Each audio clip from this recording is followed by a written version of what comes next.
쌩쌩 달리는 차량 소리를 밤낮 없이 듣는다면 어떨까요? 도로 바로 옆에 있는 아파트에 거주하는 주민들이 10년 넘게 소음 피해를 겪었는데요. 좀처럼 해결되지 않았던 이 문제가 당사자 간 의견을 조정하는 방식으로 합의점을 찾았다고 합니다. 현장인의 이리나 기자입니다. 지금 이렇게 많은 차량들이 빠른 속도로 달리고 있는 왕복 8차선 도로입니다. 이 도로에서 불과 10여 미터 떨어진 곳에 이렇게 대단지 아파트가 들어서 있는데요.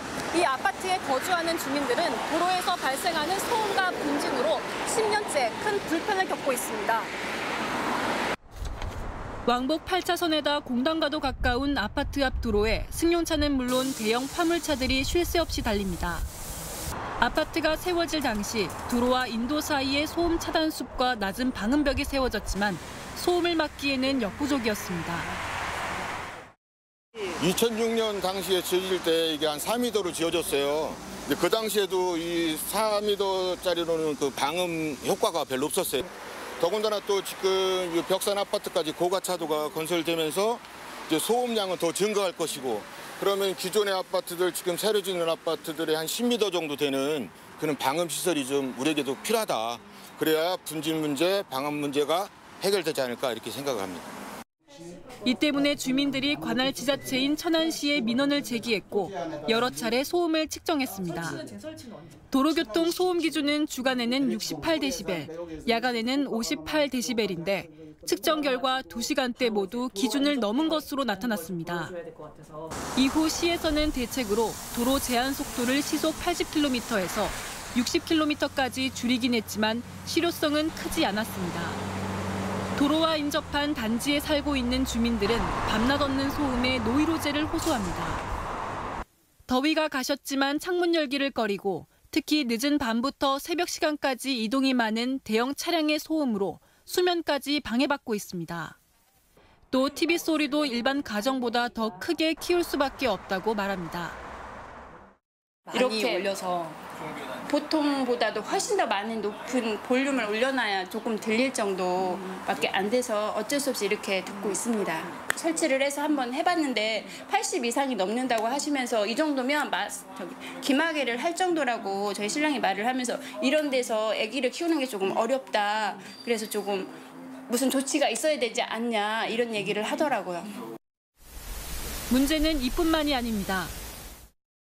지금 이렇게 아파트와 인접한 8차선 도로에 고가도로 건설이 한창입니다. 이 도로가 완성이 되고 나면 교통량이 증가하면서 소음이 더 커질 것이라는 게 주민들의 입장인데요. 이 때문에 아파트 인근에 방음벽 설치가 반드시 필요하다는 주장입니다. 하지만 천안시와 도로 건설을 주관하는 한국토지주택공사 모두 건설 비용과 서로의 책임 소재, 또 고가도로 개통으로 인한 소음 피해 근거 부족을 이유로 방음벽 설치를 미뤄왔습니다. 이렇게 주민들은 수년째 천안시와 LH에 대책 마련을 요구했지만 이루어지지 않자 최근 국민권익위에 집단 청원을 제기했습니다. 입주에서부터 이게 민원이 발생했었습니다. 그러니까 우선은 2008년도에 그 시에서 나와서 환경 소음 측정을 했는데 그때도 그래서 예산이 부족하다고 그래서 못 해준다고 그래갖고서는 할 수가 없다고 그래갖고 결국 미뤘었는데 우리 자체적으로 너무 심하기 때문에. 올해 3월 주민들의 고충 민원을 접수한 국민권익위는 관계 기관과의 현장 조사를 거쳐 주민들의 요구대로 방음벽을 설치하도록 조정했습니다.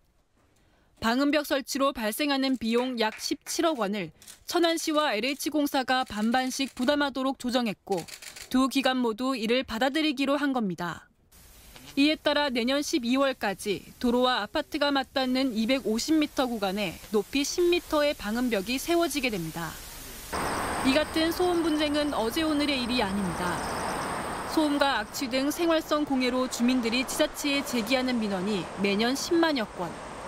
이런 분쟁들이 원만히 해결되려면 무엇보다 당사자 간 서로의 입장에서 공감하고 한 발씩 양보하는 것이 중요할 수밖에 없습니다. 기관 간의 입장은 서로 간에 다를 수밖에 없습니다. 근데 어차피 저희가 보는 관점은 국민들의 고충을 해결한다는 그런 대승적인 차원이라고 해야 될까요? 그런 차원에서 좀 서로 간에 양보를 해가지고 하는 입장이었으면은 앞으로 좀 민원이 많이 발생이 된다 치더라도 서로 간에 좋은 협의점을 마련해서 해결할 수 있을 거라고 생각을 하고 있습니다. 현장인 이리나입니다.